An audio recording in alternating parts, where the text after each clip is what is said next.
monarch. But I think the royal family has to modernise and develop as it goes along, and it has to stay relevant. The Queen is a fantastic role model to lead that, and that's the challenge for me.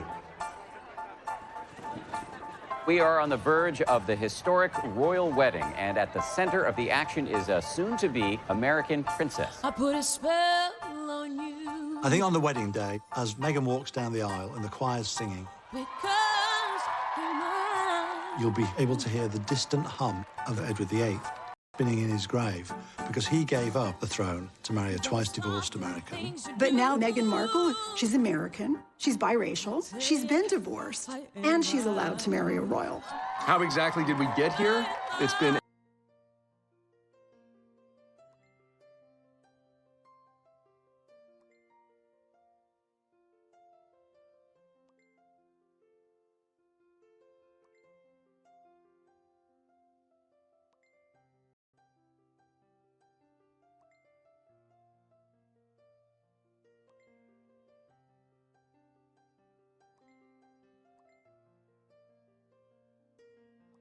here.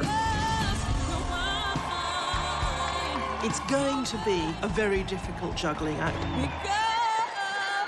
Maybe things have moved slowly in the past, but they're certainly not moving slowly now.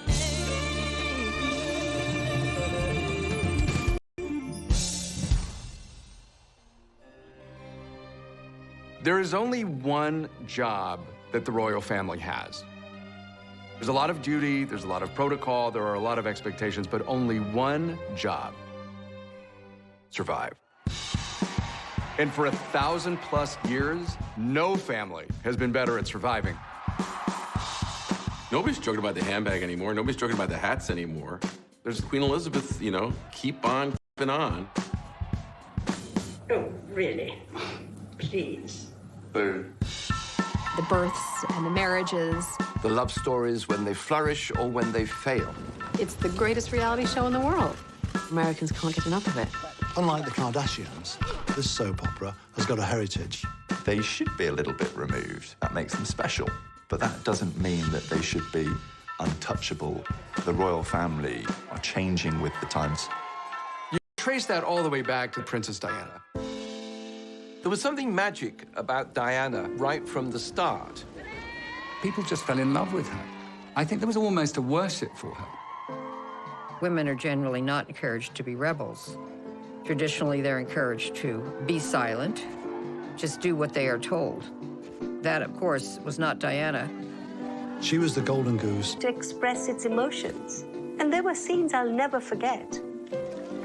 and I gave it this big injection of star power, and then she lobbed a couple of grenades into it.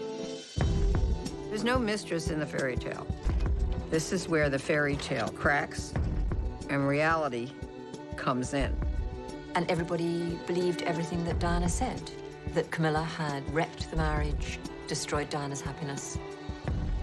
The death of Diana, that was probably the lowest moment for Queen Elizabeth. The British public in London were just going crazy, going, you know, where is the Queen? People really started wondering if the monarchy would survive. And now we have a new cast of characters. There's been a reboot. And people are tuning in. And that tune-in equates to billions of dollars. William and Harry were famous since the day they were born. So they grew up in this reality that they couldn't get out of. I don't think I'd want to Prince William because everything has to be perfect. Prince Harry knows he's not going to be the next king, so he can do what he wants. They are the future of this institution. The Queen is allowing the royal family to modernize and to rebrand, if you like. Even 10 years ago, if people had said, well, just wait till Harry comes along with a divorced American of mixed birth. Oh, no, that's not going to happen. When the engagement happened, there was this sort of outcry of racism. How much of a sense did you have, Meghan, of the enormity of what you were getting into? I did not have any understanding of just what it would be like. Brand, popular opinion, staying relevant, staying global is absolutely what the British royal family is about. Because, of course, if you lose that, then the British monarchy will fall. This is an institution that's got on the horizon a major brand crisis. And William Harry are the best hope they have of surviving that crisis. These are icons. They want to be like them, they want to feel like them, they want to look like them. When Meghan Markle wears something, it sells out like this. This will be like one of the only ways that you can get a selfie with them, stand next to them, and see them in real life. So, well, real life. The British royal family are at the highest point they've been in many a long year. And programmes like The Crown have brought a new generation to appreciate the royal family. There is something magic about royalty. It's really an American obsession with the Disney version of the monarchy. It's close enough that we can imagine maybe we could see ourselves in that world, but just out of reach so that we're always curious. Elizabeth has kept the crown viable going into the 21st century. That was by no means guaranteed. These are extraordinary scenes, and the crowd here along this stretch of the river are lining up 8 deep, and this basically goes on for 7 miles. The royal celebration underway across the pond this evening. 4 days of parties now marking Queen Elizabeth's Diamond Jubilee, 60 years on the throne. They carried the Queen on a tide of devotion, a monarch whose popularity, it seems, has never been greater. Certainly for someone of my generation, but I think younger generations too, it's very difficult to imagine Britain without Queen Elizabeth II. I've been with her all my life, and I've watched her all through everything, and I think she's amazing. She's done an incredible job. She's been our queen for 60 years, and I don't think we realise how much she is just absolutely loved. This is a woman who's literally seen every key figure of the second half of the 20th century. Queen Elizabeth oversees hundreds of charitable organizations. She's been at the heart of huge international political events and is probably the most politically accomplished person in the world.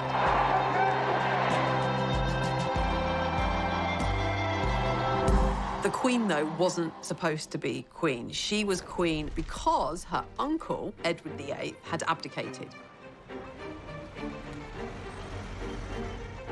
Edward VIII was the eldest son of George V. He was meant to be the king following his father's death in 1936. He was quite good-looking, dashing, a rather popular figure, Edward. He was at the center of American and British socialites. He was the heart of the party. He was incredibly popular, very charismatic, but he was weak. His own courtiers were struck at how emotionally underdeveloped he was. Along comes this extremely chic, ambitious woman. Wallis Simpson was a twice divorced American from Baltimore. Very practical person, quite tough. By all accounts, was something of a social climber and was very interested in making the acquaintance of Edward. There's a lot of really interesting speculation about the kind of psychosexual hold that she had on him. And because she was domineering, she filled some need that he had to be mothered. Everything had been kept under wraps. The British public didn't know too much. The monarchy had a tacit agreement between the British press that intimate details of a monarch's life. People were fascinated by him. And she, in her own right, had her own luggage. So people were fascinated by her and how she managed to bag the greatest bachelor in the world.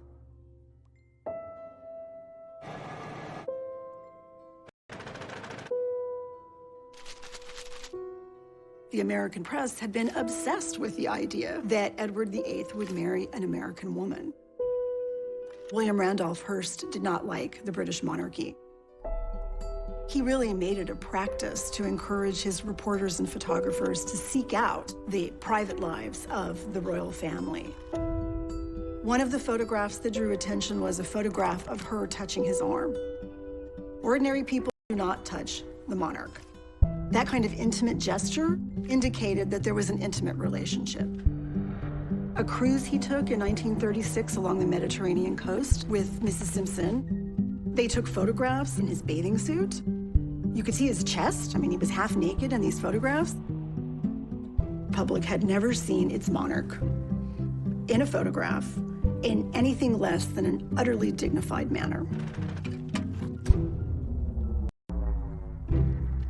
Edward VIII was one of the first victims of the paparazzi. It was becoming increasingly impossible to keep this secret from the British public. What was it? Hark the herald angels sing, Wallace Simpson's pinched our king, or something. An American divorcee was going to marry the King of England. This was the scandal of the century. It was the divorce bit that people objected to, not her. There was a real taboo about divorce. And so Edward had to choose the woman he loved or his country.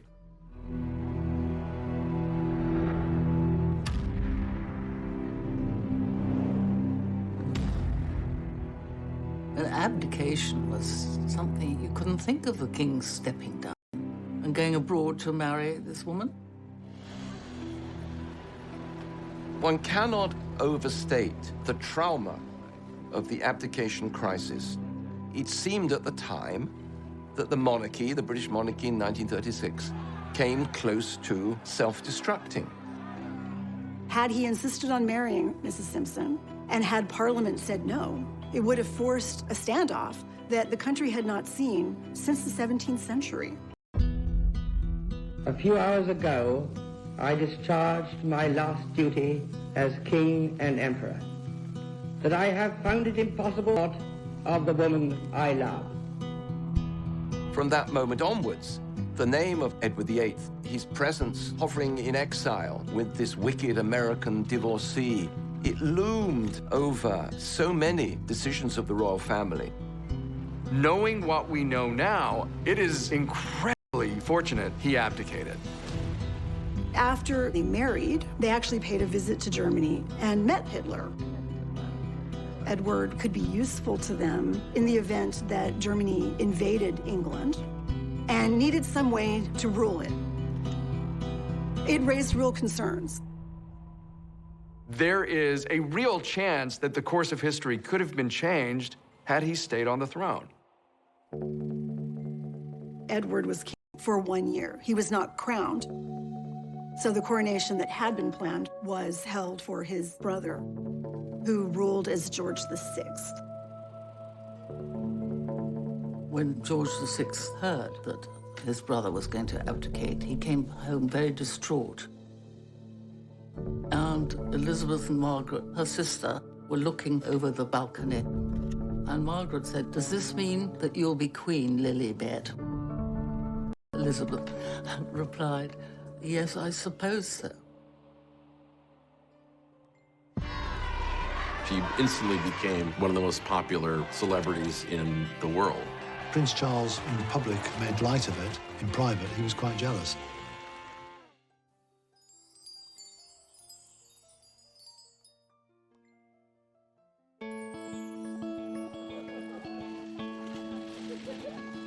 I wonder whether George has, in any sense, started realizing who he is and what one day he will become. Well, as far as we're concerned, within our sort of family unit, we are a normal family, you know. I love my children the same way any father does, and I hope George loves me the same way any son does to his father. There'll be a time and a place to bring George up and, you know, understand how he fits in the world. The people who are going to fascinate us going forward are going to be those children. Particularly George, he will become the King of England someday. You have a very clear line of succession, which is something, of course, the British monarchy is always concerned about. The 2013 Succession to the Crown Act made birth order the criteria for succession. It no longer made sense for males to take precedence over females. Had George VI had a boy, the boy would have become the heir presumptive. But because she was the eldest child and there were no boys,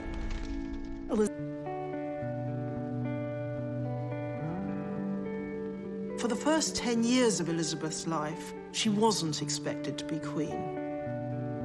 She had a very tight bond with her parents and her sister Margaret. Her father spoke of them as us four. They were this enormously close and affectionate family unit. Elizabeth's father, George VI, was himself a very dutiful king. George VI and Queen Elizabeth were incredibly loved by the British public, largely because of the way they behaved during the Second World War. They refused to leave the country when the country was being bombed. The Queen was outspoken. She said, "The king will not leave, and if the king will not leave, I will not leave, and if I will not leave, children will not leave." They really became a symbol of that stiff upper lip, of that British resolve. They did live on rations, they dug for victory, they knitted comforts for the troops, and they did the radio broadcast to try and cheer other children along. We children at home are trying to bear our own share of the danger and sadness of war. Come on, Margaret. Good night, children. Good night, and good luck to you all.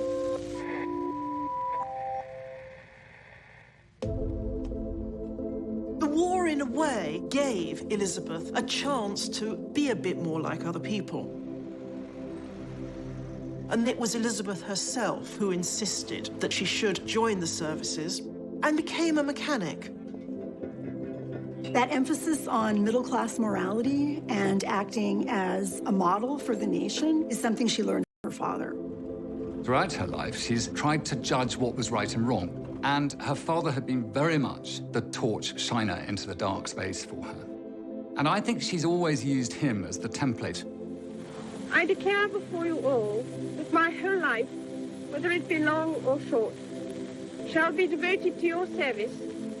When the Queen said, "My whole life I shall dedicate to your service," she really meant it. Something that has completely been at the centre of everything she's done. And before very long, she's fallen in love with a man that she absolutely adores, who she first laid eyes on when she was about 13. This very attractive naval officer, Prince Philip. She had this really wonderful complexion, startlingly pretty. It has been announced officially from Buckingham Palace that Her Royal Highness, the Princess Elizabeth, Duchess of Edinburgh, was safely delivered of a prince at 9. The future was opening up. Certainly, Elizabeth did not expect to become monarch for a long time. But her father's health had been bad since the 1940s, and that wasn't something that was widely advertised. She certainly did not expect him to die while she was away on behalf of the crown.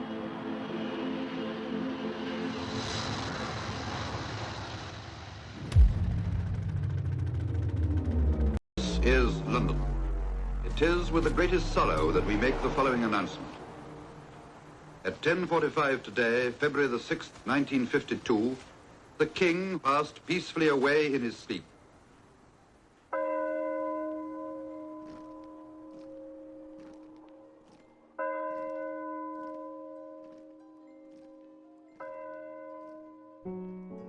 She was very young. She was only 25 when she succeeded to the throne.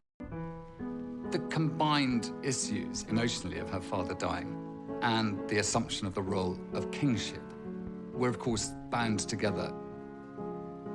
The rulers of Britain have ruled over the greatest empire the world has ever seen. She's Queen of Canada, she's Queen of Australia. She's Queen of 15 other countries. But at the same time, she was very well trained for this job. Here is a woman, her father was never supposed to inherit the throne, and therefore she was never supposed to inherit the throne. And here she is, Queen Elizabeth II.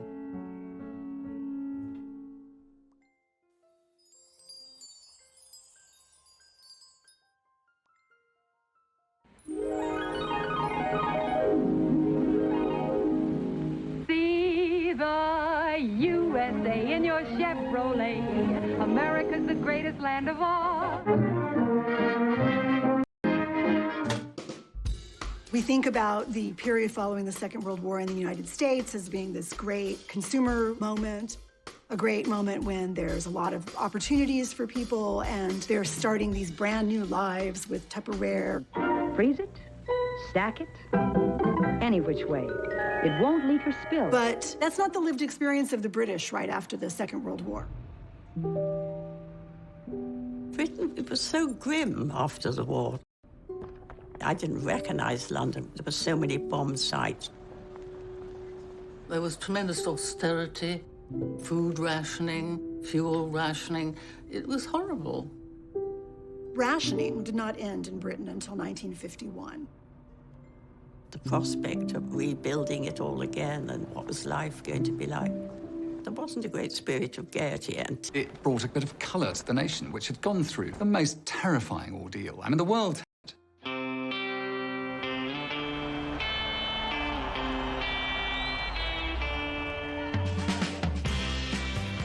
Beautiful young queen, handsome prince. It was a whole new era. Here is the news. Mount Everest has been conquered by members of the British expedition. Tenzing Norgay and Sir Edmund Hillary climbed Mount Everest the night before the coronation. It was a joyous moment, and you could see it in the crowds, you could see it in the pageantry. There was this whole exhilarating sense of a new Elizabethan age. I remember borrowing my mother's diamond ring and scribbling the coronation date on my bedroom window with it. So enthused was I.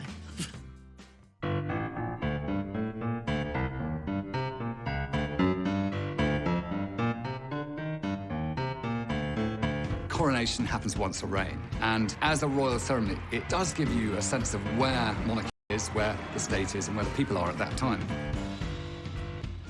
All British institutions that have survived are the ones that have constantly reinvented themselves. The modernising forces inside the royal family definitely came from Prince Philip's side. Prince Philip is really the brainchild behind the televising of Queen Elizabeth's coronation. Such a savvy decision. It's about including the public. It's about inviting the public into a ceremony that historically had been for the political elite. And it had the most enormous audience. Huge numbers of people bought these tiny little things, and they all gathered around it. We travelled 4 hours to the Oxford village where my grandmother lived to see the coronation on television. Yeah. I think it did a great deal for social cohesion. I think it did an enormous amount for the spread of the television medium. London, the morning of Tuesday, June the 2nd, the morning of Coronation Day. My grandmother bought a television for the occasion, and people from the village piled in. Into the forecourt of the palace and through the gates comes the gilded coach, bearing the young queen to her crown. Rosie Churchill and I were the only two that went in a coach, and I was just blown away. A huge wave of cheering travels with her, pouring along the Mall as though it would lift her and carry her on her way. People were roaring, "Long live the Queen," and they were ecstatic. I mean, the main thing I remember is this crowded living room and the excitement. So, borne forward to the acclamation of her peoples, and took our places. She turned round with a beaming smile. "Ready, girls?" Madam, is your Majesty willing to take the oath? I am willing. The Queen was quite extraordinary. I couldn't understand how she could be so calm, completely unfazed by the whole thing. You only have to walk into Westminster Abbey and imagine all the balconies that get built for a coronation. All those eyes peering down. I should imagine the pressure was immense. The things which I have here before promised, I will perform and keep, so help me God. She never put her foot wrong the whole day, not one. The moment of the Queen's crowning is near at hand. The Archbishop raises it high in the sight of the people and reverently places it on the Queen's head. Her Majesty, Queen Elizabeth II, is crowned.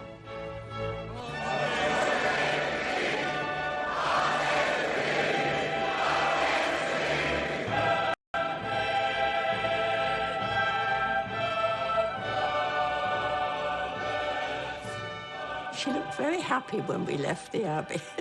I think when it was all over, she was very serious all the way through. As this day draws to its close, I know that my abiding memory of it will be the inspiration of your loyalty and affection. I'll never forget it, never. It was the greatest day of my life.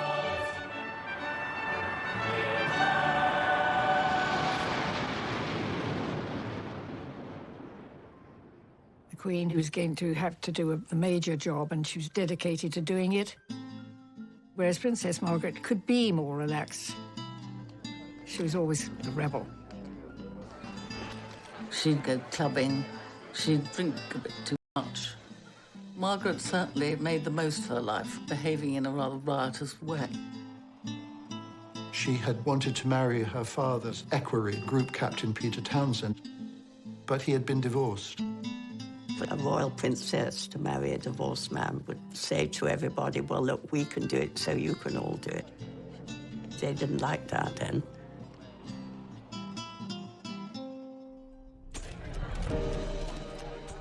People in Britain were very pro it. The Queen wanted her sister to be happy, but she could see that there were difficulties. Queen Elizabeth is also head of the Church of England. It's in that capacity she had a really hard time supporting her sister when she wanted. Lose all her titles, her allowance. She would lose everything. It was a lot to give up.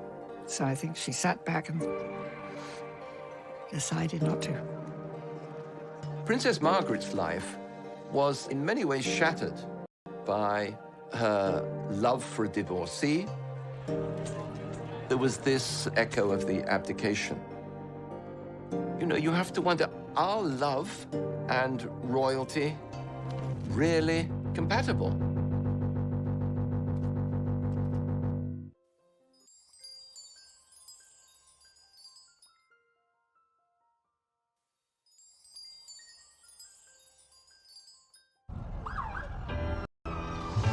William and Kate now here in New York. You can hear those fans screaming there. I've been such a fan since I was little, and I'm dying to see them.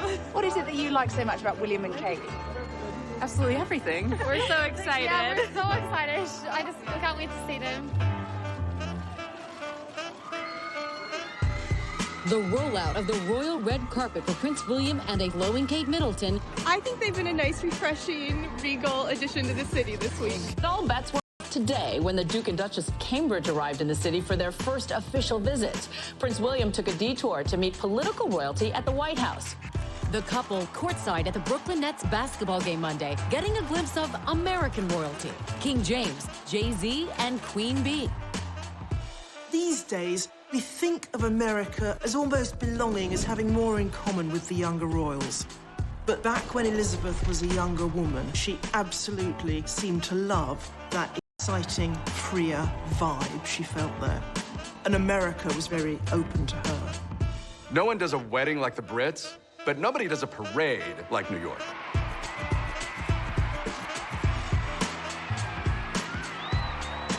Queen Elizabeth and Prince Philip had never seen anything like this. 1 million people lined the streets of Broadway. There was just a blizzard of confetti. When Queen Elizabeth and Philip came to America in 1957, they were so much more casual and at ease than they were back at home. They attended a football game at the University of Maryland. Queen Elizabeth made a special request that they visit a supermarket because they didn't have supermarkets on that scale in Britain. She talked to shoppers, talked to women there with their children. I think Americans allow the royal family to take a breath and not worry so much about their role. Americans tend to have a more romantic, more abstract view of who the royals are and what they do. Sovereign housewives romanticize what it would be like to be queen because it would allow them to leave their suburban households and call the shots. You can see that in actual descriptions from women's magazines.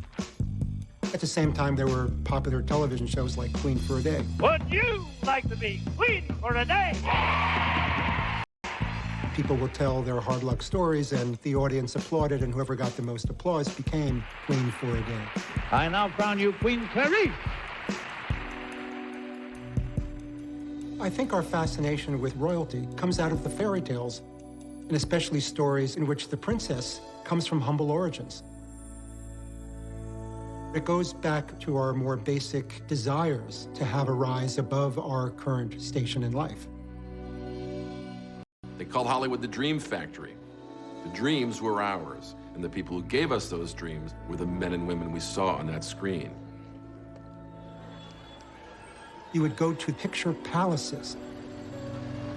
There were uniformed ushers wearing white gloves. You were treated like royalty. And the movies that people saw in these palaces were even more influential because of the environment.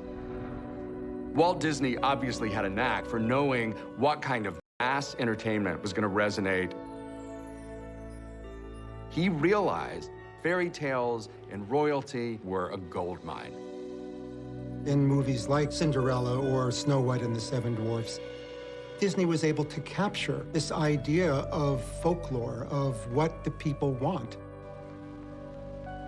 There's a princess phenomenon, let's call it the Disney effect, where there's so many stories that people grow up learning and seeing, and they see a person who they often aspire to be, right? That they see a person who knows who she is, a smart, self-confident woman who has done amazing things and finds some great life into the future. A Disney narrative lines really nicely with the royal family. As soon as movies became a big part of our lives in the first half of the 20th century, we started elevating movie stars to our own version of royalty. It's not like people weren't famous before. It's not like people weren't celebrities before. But when the movies were created, it was like being a queen or like being a king. From Marilyn Monroe to Clark Gable to Grace Kelly, they were just stunning individuals.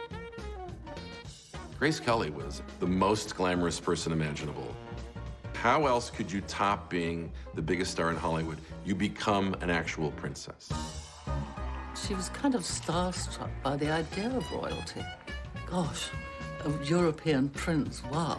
And so that was the famous marriage of hers to Prince Rainier of Monaco. Grace Kelly showed that is when a lot of girls began to believe that it could happen to them too.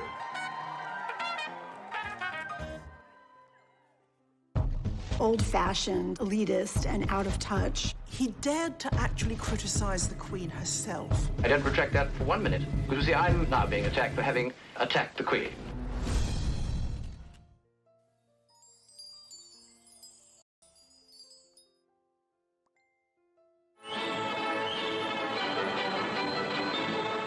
People say, well, why attack the Queen? Well, indeed, I mean, it's painful to have to. One would much rather not have to, but this is the dilemma.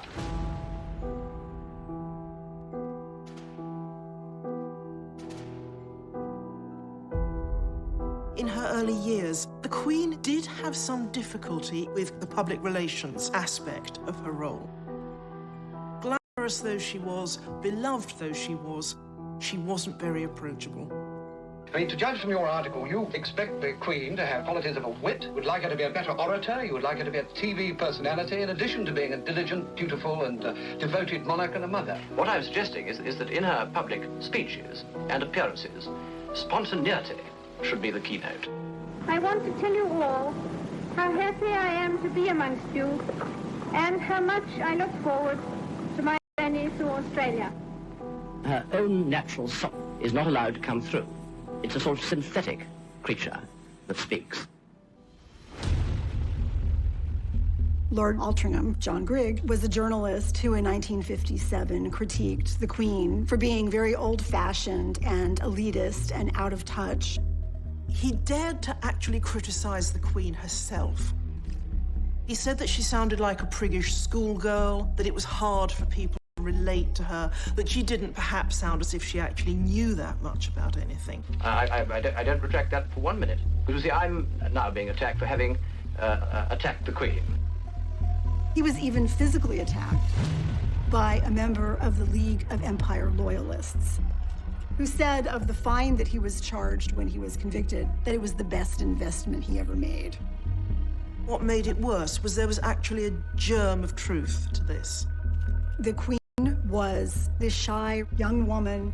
She's the public face of the monarchy, and she's a private person, and she's trying to balance these two things. Prince Philip was always telling her, smile more, look over there, Lilibet, look at the children, just to look a little more warm and open. The Christmas broadcast of 1957 can be seen as a direct response to Lord Altrincham's critique. It's inevitable that I should seem a rather remote figure to many of you. But now, at least for a few minutes, We see her with pictures of her family around, and it is meant to give that sense of, yes, the royal family are royal, but they're a family just like us. It was the first such royal Christmas broadcast to be televised. She quite self-consciously spoke to the very concerns and criticisms that he had raised about the monarchy being out of touch. We can show the world that we are not afraid of the future. It's really difficult for anyone to maintain mass popularity. The public is fickle, the public is sometimes unforgiving.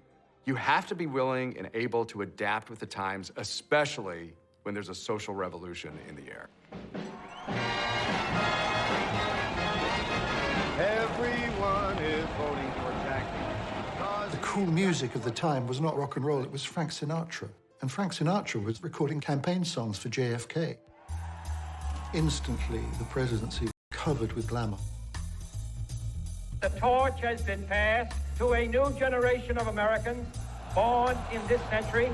John F. Kennedy, in a way, was a royal for the American people, but he was also a relatable man. They symbolized a kind of common touch. People really believed that he got them and that he wanted the best for them. And at 43, the youngest president that we've ever had, some argue that he was maybe one of the most good-looking. I was a bit keen on JFK, as girls my age certainly were. And there was Jackie glittering beside him, not upstaged by him. America's Queen, as Frank Sinatra called her. A real international star. I am the man who accompanied Jacqueline Kennedy to Paris, and I've enjoyed it. Jackie Kennedy really embraced a very fashion-forward sense. She says that I'm fresh, I'm new, I'm not going to let anybody stop me. And she really was herself. Paris, Vienna, then London. A hectic round of flying visits for the President of the United States. 500,000 people lining the route from London Airport to the West End just to cheer a hello to Jack and Jackie. There was something about when the Kennedys came over. I think it surprised us all that this was going to have such a massive interest to it. Crowds broke through at the palace, and once more the Kennedys got a big hand. I think that the British were drawn to two people who could be a little bit more freer than they were. The Queen was somewhat outstripped by the Kennedys. We're talking about people who transcended their role, people who electrified the world that way. Nobody could compete with JFK. The monarchy evolved with some kind of feeling for how successful the Kennedys had been. I can't believe that it wasn't in the back of their mind. Challenge is to portray stability, portray the history of Britain without looking like hopeless relics of an earlier era. And in the 60s, they seem to have a problem with that.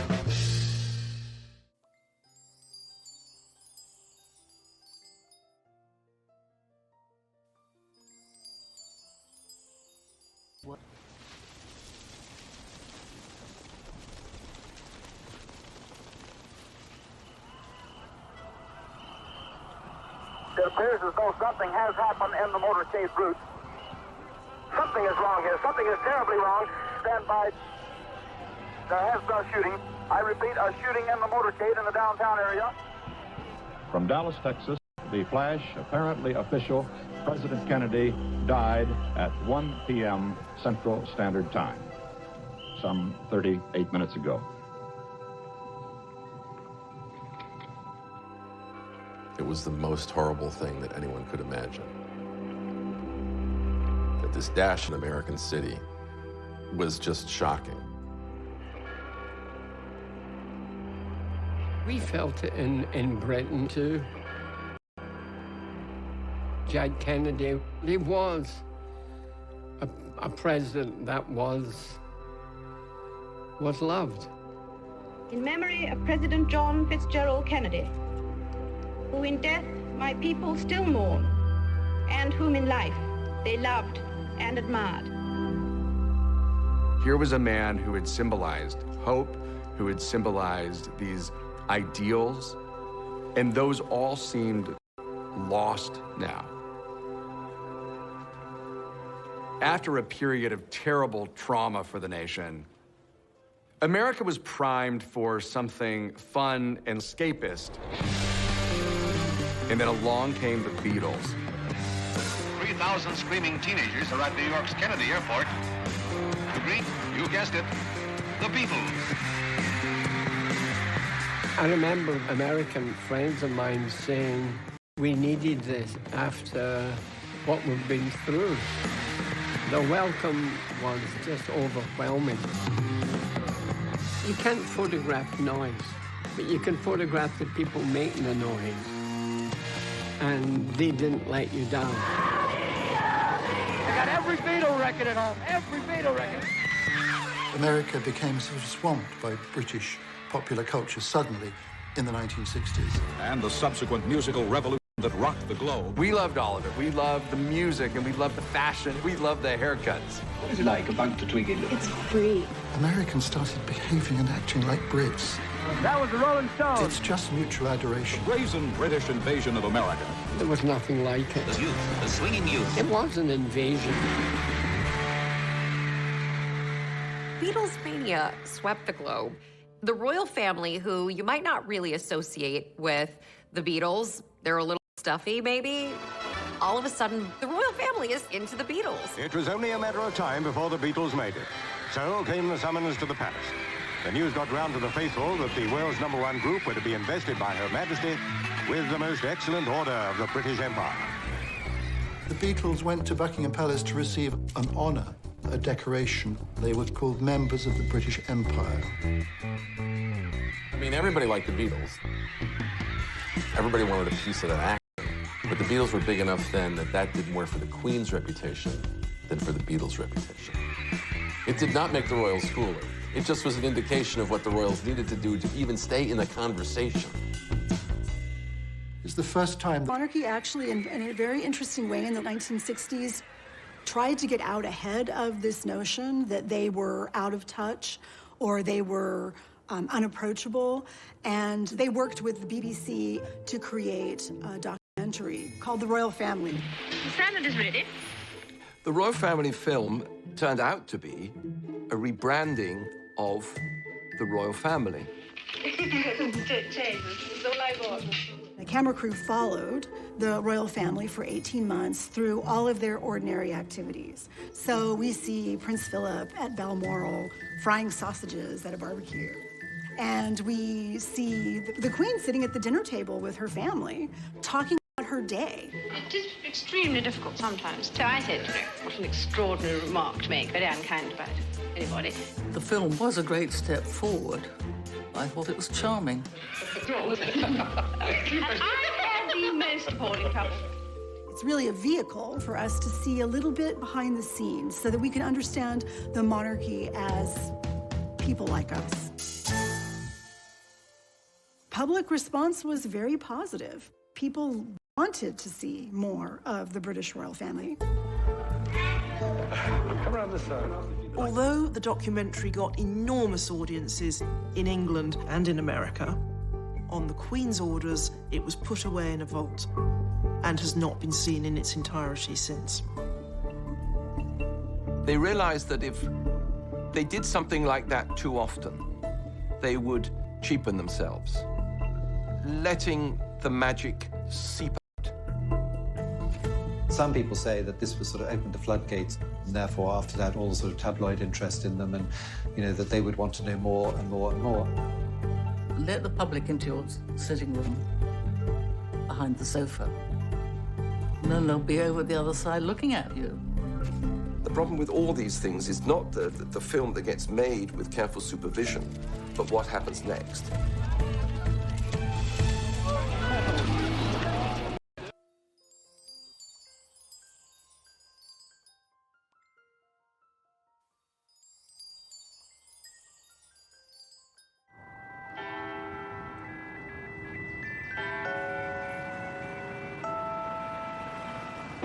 Exciting breaking news from Kensington Palace this morning. Alarm bells are ringing. We've been on royal baby watch for a few days now. It's happening. Kate Middleton, the Duchess of Cambridge, has been admitted to a London hospital. It's one of the most famous hospital tours probably in the world. Some diehard fans already out there. They have been all morning long. The anticipation is huge here. The world's press waiting for news. We're from Minnesota. Kind of a historic moment. People think we're kind of crazy, like a lot of our friends back home, but we're like, come on, you gotta do this, you know? We are just getting news now saying the Duchess of Cambridge has delivered a son. The British royal family has a new member, a prince. So now we're waiting to see if the royal couple comes out soon to greet all those fans. All eyes trained on those brown doors, ready and waiting. So we've noticed an awful lot of activity out here just in the past few minutes, so we may see the new arrival fairly soon. Here we go, here we go, here we go. The royal family has just emerged from St. Mary's Hospital. Baby wraps up warm.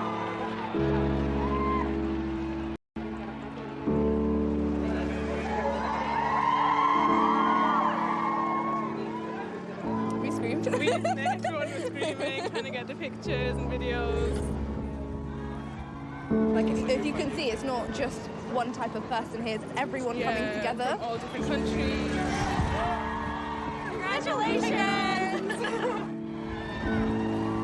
So we're looking at about 70, 80 years of the baby. So why not say, oh, where were you when the baby was born? I was right in the hospital. That's the feeling you can never buy.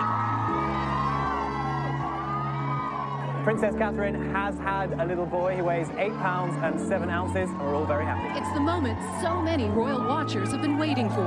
According to tradition, the birth announcement was also posted on a bulletin board outside Buckingham Palace. As outside the palace, all-night crowds are rewarded by the bulletin announcing that Princess Elizabeth was safely delivered of a prince and that Her Royal Highness and her son are both doing well. One of the great features of the royal brand is that it's cyclical. The royal family is not only a lifelong reality show, it's a centuries-long reality show.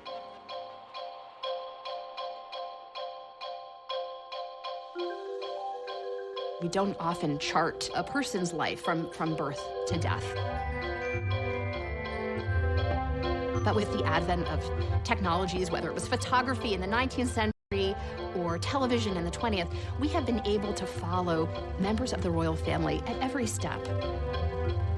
Whether it's birth or the first days at kindergarten, this allows us to be invested in these individuals. A heavy program of official engagements prevents the Princess and the Duke from seeing their son as often as they wish. It is only on occasions like this that they can enjoy the happiness of parenthood. Charles, it was his misfortune to need she give herself to her people. For 6 months, Buckingham Palace has been a palace without a sovereign. The Queen has travelled round the world. She reigns not just at Buckingham Palace, but in the 4 corners of the earth. Soon now, the royal standard will fly again from the palace rooftop. And we at home will say, welcome the Queen. He had quite a difficult childhood. His parents were very distant, not just physically, but emotionally as well. Everybody in those early years remarked on how stilted and formal the Queen was. Charles suffered from that, probably more than anybody else.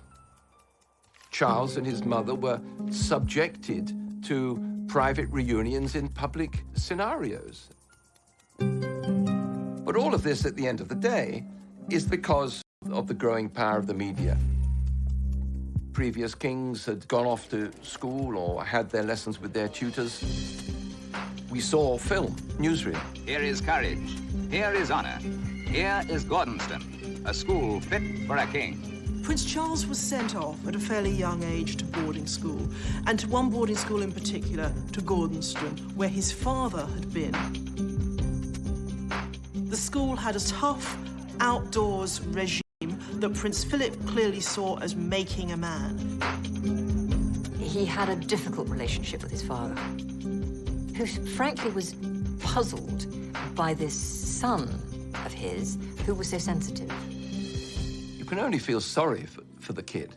Scrutinized whenever he appeared in public, scrutinized in private. And then this develops with his love life.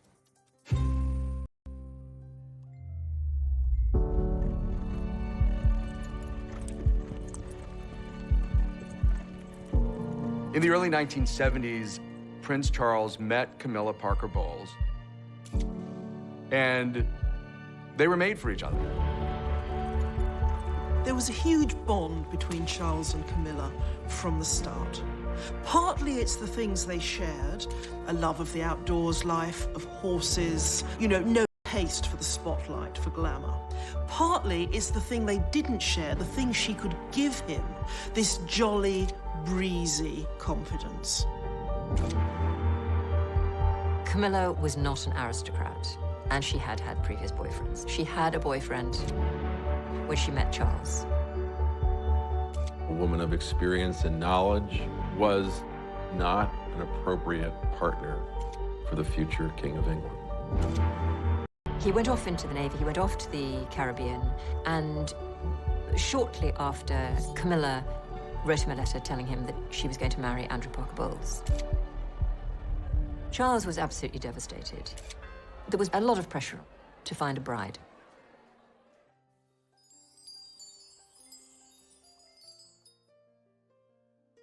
For many Britons, these are hard times. Britain has suffered one of the highest inflation rates in Europe. For many ordinary people, it's now an uphill struggle to balance the family budget. With all this, escalating prices and an inflation in violence. The late 60s and 70s was a difficult era for everybody in Britain. The economy was in the pits. For the 1.5 million unemployed in Britain, the pinch is even more severe. Those without work now account for 6% of the total labour force. And even the longer-term prospects for employment are pretty gloomy. It brought power cuts, and it brought a 3-day working week. Just how serious is the situation? 2 out of 3 of the city's workers were working their first and last day this week. We had inflation rates of, over 20%. We had a society that, riddled with strikes, with shutdowns. The state basically just came to a standstill. Garbage wasn't being collected. The royal family would be the point on which you would focus your animosity. It's a diamond-encrusted lifestyle that ordinary people whose families had worked for generations could not aspire to.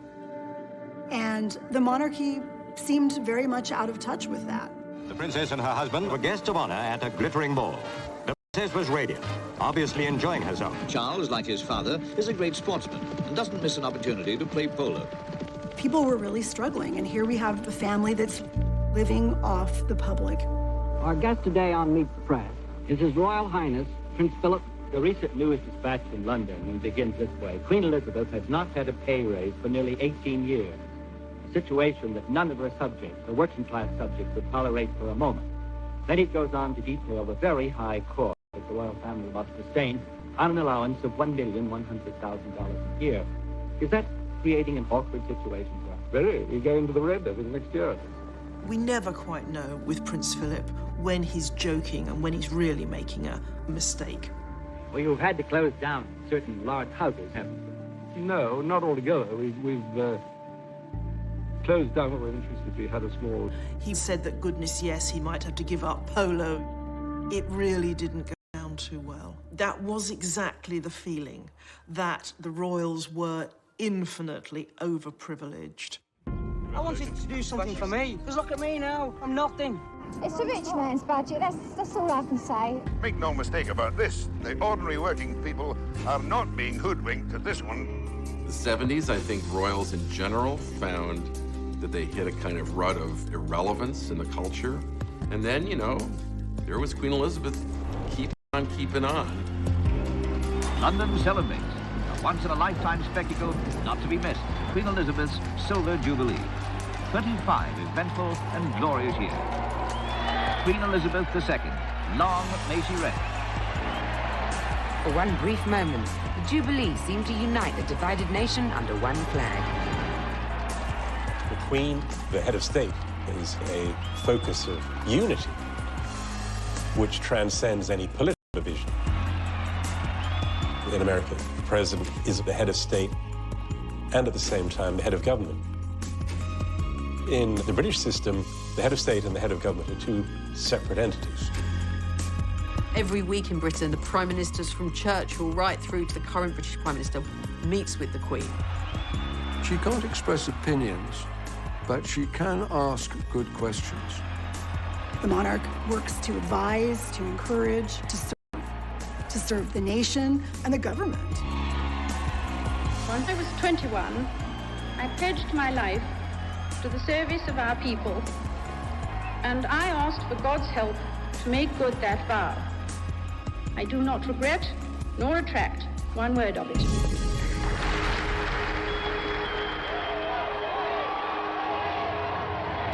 The 1970s were tough times, but people needed a distraction. And this Jubilee was just what they needed.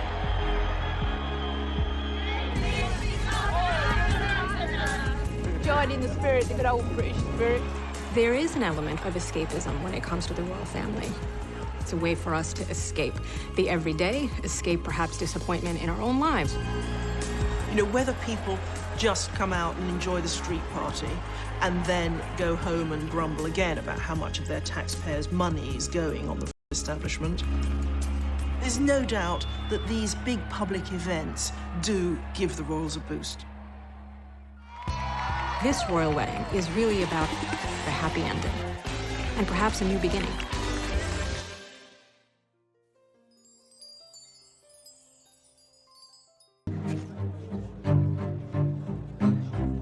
Charles grew up always trying to gain his father's approval and never quite succeeding. He went into the Navy, which was the service that his father had been in, and I suspect he did that to please his father. The British press, they tried to kind of create Prince Charles as like a James Bond character, called him Action Man. And this is the secret of the prince's public success. Fly, shoot, play polo, all of these things the prince does rather well.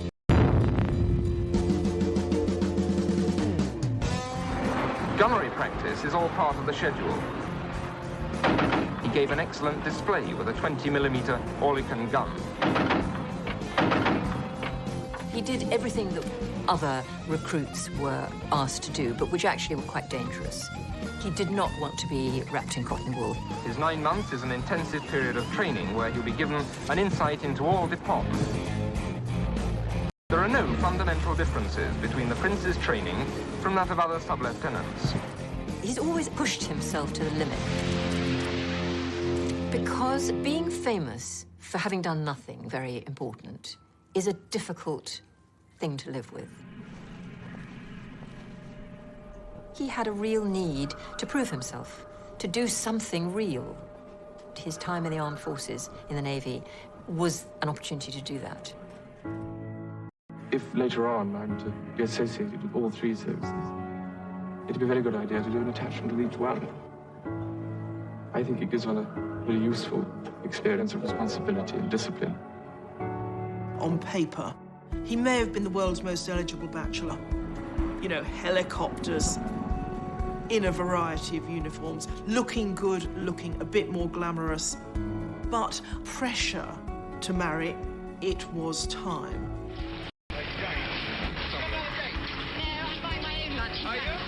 There was this kind of hysteria in the mass media to push Prince Charles down the aisle because he'd said that 30 was a good age to marry, and by the time he got to 32, everybody was saying, well, come on then. Well, he's getting on a bit, isn't it? About time we got married. I think he should get engaged because he's getting older. People had been waiting for a long time to see who Prince Charles was going to choose as his spouse. Anytime anyone was photographed within 5 feet of him, they were the new princess. There were questions. The kind of dirt the press were looking to dish on any of Prince Charles's girlfriends was things like whether they had a past, whether they'd had boyfriends. Extra element that the future Queen of England was expected to be a virgin. And of course, the trouble is that that was terribly out of touch. The days when any bride was supposed to be a virgin had long gone. It made it a very difficult, tense situation for him. Sarah, you know, Lady Diana Spencer's older sister, was widely tipped as being a possible bride.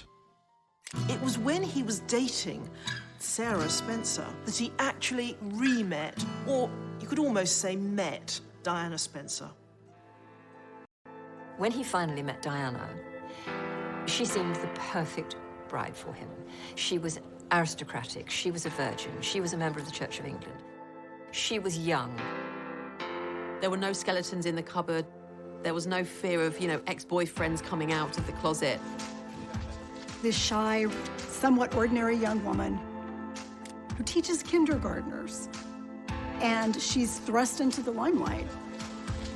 Lady Diana was back at the Pimlico kindergarten where she teaches this morning, but polite as ever, she was saying nothing about her weekend with Prince Charles to the assembled press corps. Don't comment all that. Did you have a good weekend, though? It's work now, okay?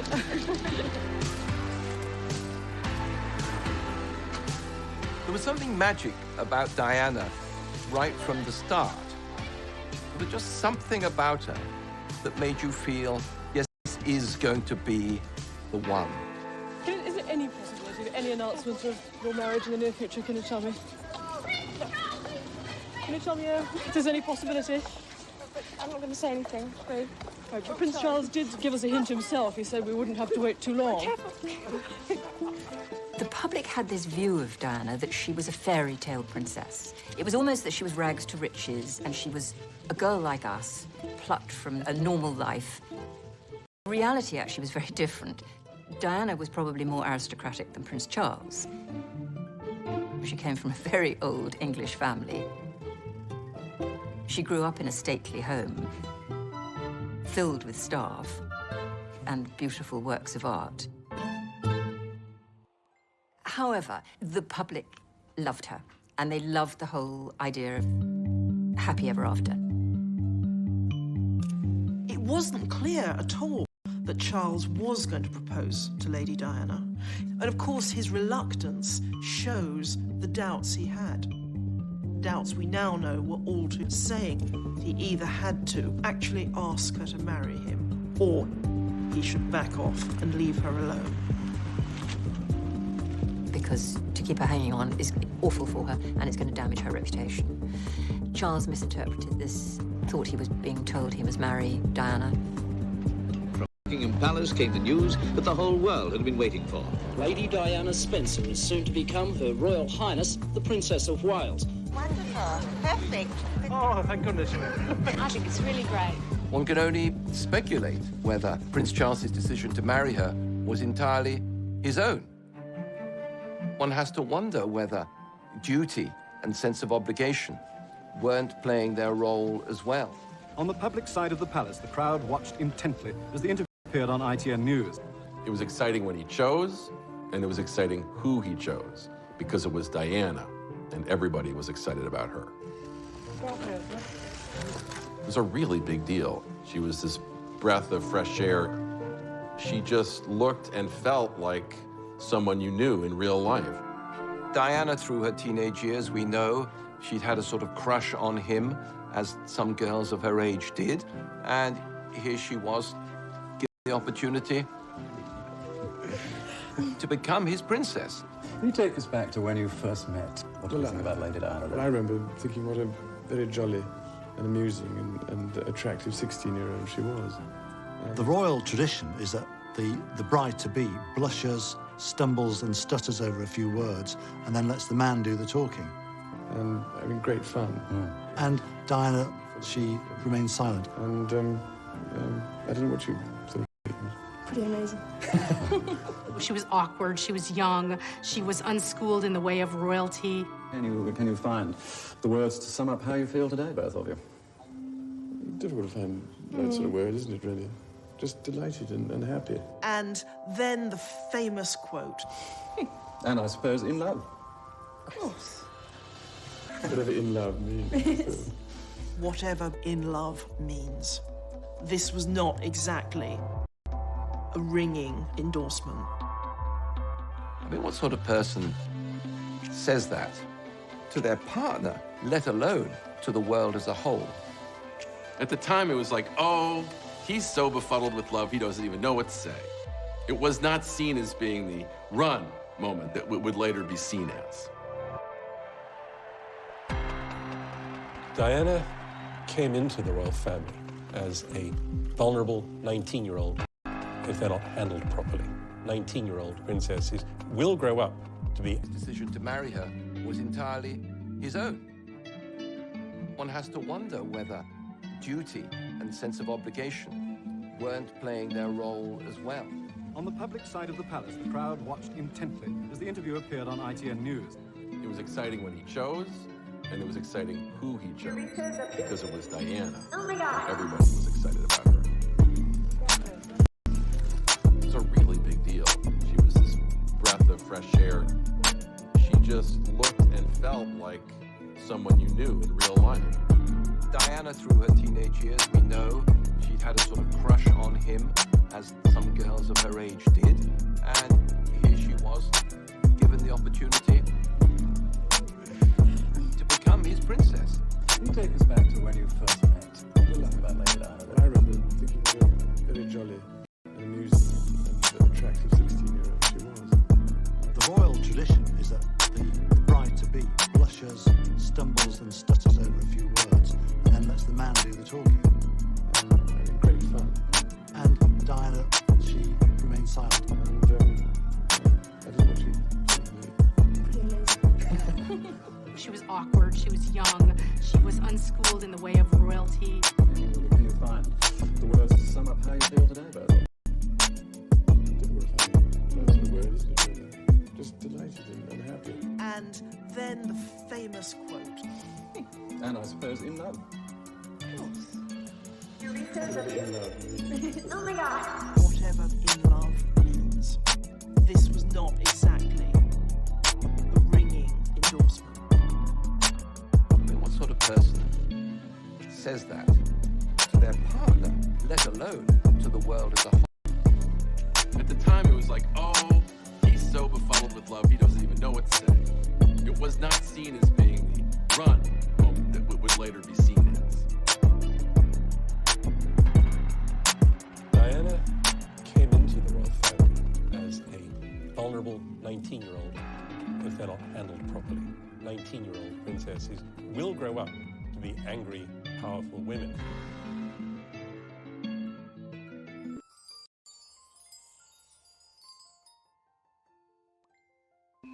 There's big news tonight from London.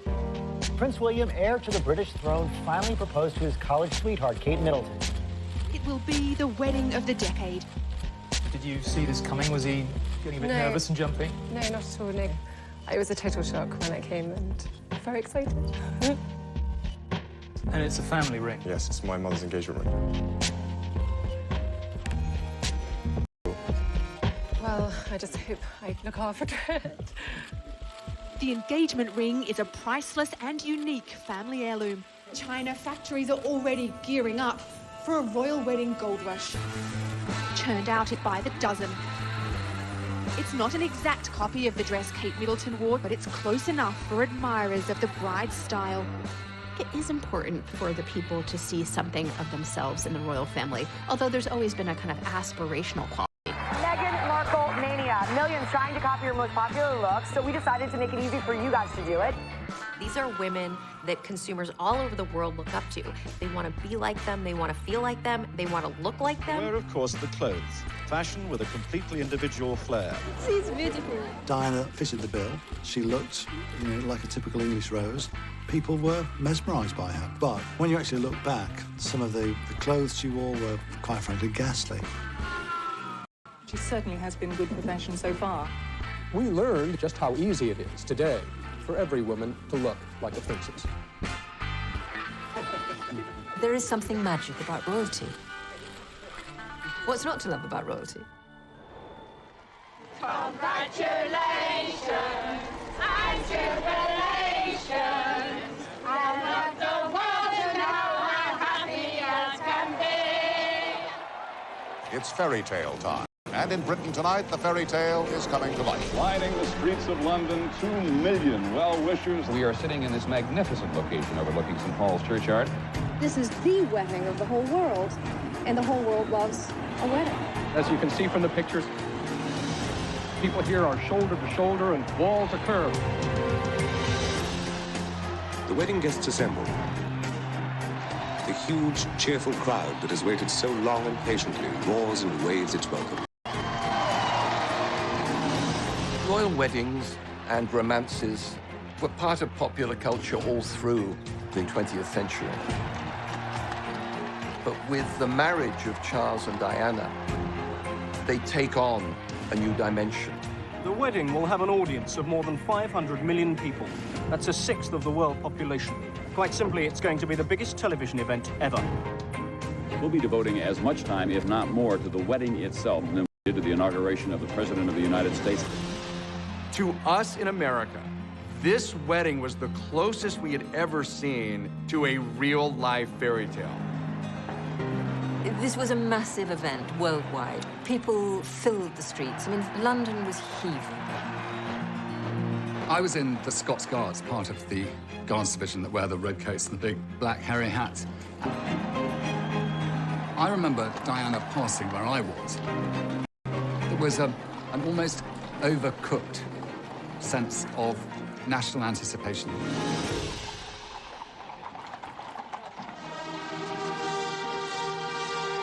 can tell that she has arrived.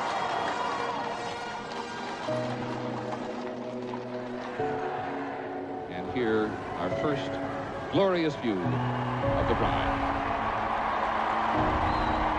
This is magnificent. I have never seen a train like this. Have you? I've never seen a royal wedding like this. The dress and all of the preparation, it was catnip to the world. It's a Cinderella story. And she does look like a fairy princess. She wanted it to be so special, and it is. What a day this must be for her, barely 20 years old. And by joining of hands, I pronounce that they be man and wife together, in the name of the Father, and of the Son, and of the Holy Ghost. Amen.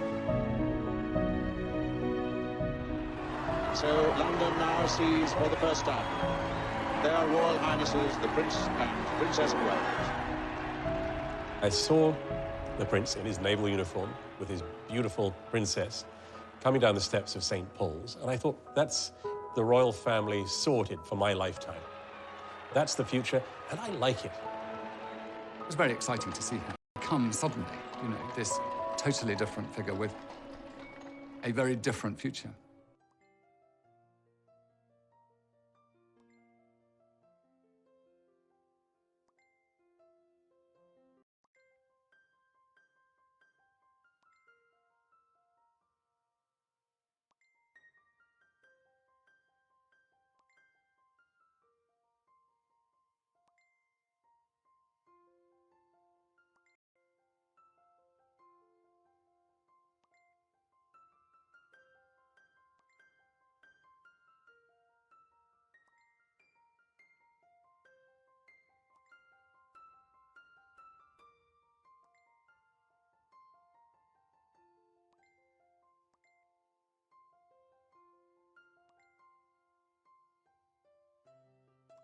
Princess of Wales.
perhaps the world's most eagerly anticipated birth.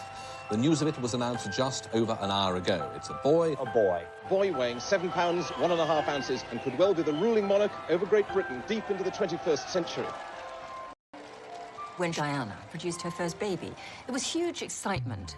Outside St. Mary's Hospital, those who had waited all day long reacted as though there had been a birth in their own family. And they immediately broke into wild cheering and applause and singing, which has gone on ever since. Are you both happy? 13 hours, long time. Does he look like you, sir? No, he's lucky enough not to. When William was born to this beautiful young pair who we had watched fall in love, it was the first point that he was adopted by the nation. For some, it was the experience of a lifetime. Oh, I cried. I couldn't help it. You cried? I did, yeah. As we all now see, that's a very iconic image for the royals to be standing in front of the hospital. But what we have to remember is this is pretty recent. It was a very special occasion. She was the first royal mother to have a baby in a normal hospital. Prince Charles and his siblings had been born at Buckingham Palace. The crowds and the media went absolutely mad. Britain's new royal baby, born yesterday, was today given a name. Prince Henry for short, just plain Harry at home. Everybody loves a baby. That's great. You go more gaga in this country than they do over there. Everybody loves it. Granny was christened in this, and I was. Everything must get so incredibly hot inside there, doesn't it? It was quite incredible, really. Prior to all the problems at the end of the marriage, everybody did look up to that family. You know, it looked perfect to the outside world.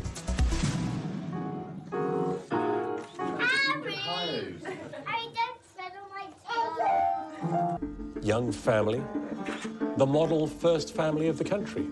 This is what we all aspired to be. Well, now reports are emerging in the press around the world that the couple's storybook romance entered a rocky chapter. This is where the fairy tale cracks and reality comes in. It is divorce for Charles and Diana. Things got so bad, people started wondering if the monarchy would survive. And then this absolutely incredible drama that nobody could have foresaw. There has been a terrible accident in Paris. Buckingham Palace confirmed the death of Diana, Princess of Wales. I say from my heart, there are lessons to be drawn from her life and from the extraordinary and moving reaction to her death. Princess Diana shook the modern monarchy. Reaching out to people, hugging people, touching people. AIDS, leprosy, landmines had changed people's perceptions. Ladies and gentlemen, please welcome Meghan Markle. Meghan, what's interesting about her are the echoes of Diana. If you have a profile where people are listening to what you're saying, I really, truly think you need to be saying something that's valuable. Ladies and gentlemen, everyone needs to be valued. She really did hold a mirror up to the monarchy and say, look at yourselves. The anticipation for Meghan and Harry's wedding was like nothing that I had ever seen. Yet again, this raw story that keeps on giving. This beautiful inclusiveness into the royal family. This is a great message to the world. Meghan is less interested in the glass slipper and more interested in breaking the glass ceiling. So many girls will wake up this morning across the world and look at TV and see somebody that looks like them. As part of a new modern monarchy.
Camilla had wrecked the marriage, destroyed Diana's happiness.